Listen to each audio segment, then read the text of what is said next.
قضية النهاردة تعتبر قضية دولية لأنها قلبت الرأي العام في مصر والسعودية والكويت. بنت وأمها اختفوا والموضوع ما خلصش لحد هنا، لأن الغريب في القضية إن البنت ساعدت الشرطة إنهم يلاقوا مكانها حتى بعد اختفائها. والسؤال المهم، يا ترى إيه أصل الحكاية؟ لكن قبل ما نبدأ حضر مشروبك وحط السماعات، ولو جاهز يلا نبدأ قصة النهارده.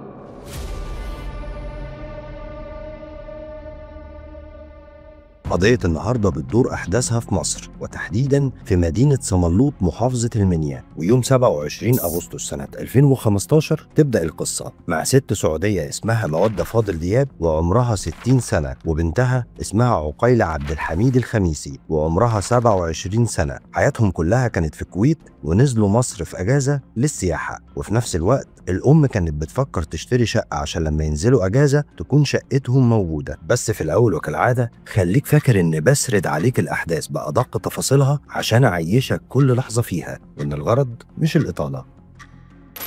بجانب السياحة كانت مودة بتدور على شقة بمساعدة شخص اسمه عبد التواب، بس ما كانش فيه أي حاجة مناسبة. في الوقت ده عبد التواب عرض عليها بيت بمزرعة في محافظة المنيا. مودة كانت مترددة، وبعد شوية تفكير بدأت تقتنع وقالت مفيش مانع إن أروح وعاين المكان. وفي يوم 19 سبتمبر وقبل المغرب بساعات قليلة وصلت مع عبد التواب للمزرعة عشان تعاينها يمكن تشتريها، خصوصا إن فعلا الهدف الأساسي إنها تحط فلوسها في عقار ويكون استثمار لفلوسها على المدى البعيد.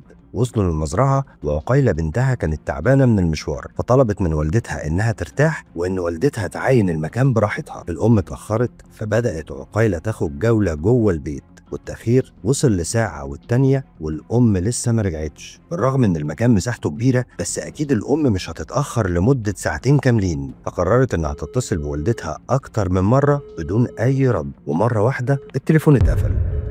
عقيلة في الوقت ده قاعدة منتظرة رجوع والدتها، والخوف مليها في مكان غريب وشبه مهجور، وأكتر من سؤال بيدور في ذهنها، يا ترى أمي فين وإيه اللي ممكن يكون حصل لها؟ فكلمت أخوها اللي في الكويت وحكيت له على كل اللي حصل. أدري بارد خيل، أنا قاعدة داخل من خرعة حتى حمام ما دشيت.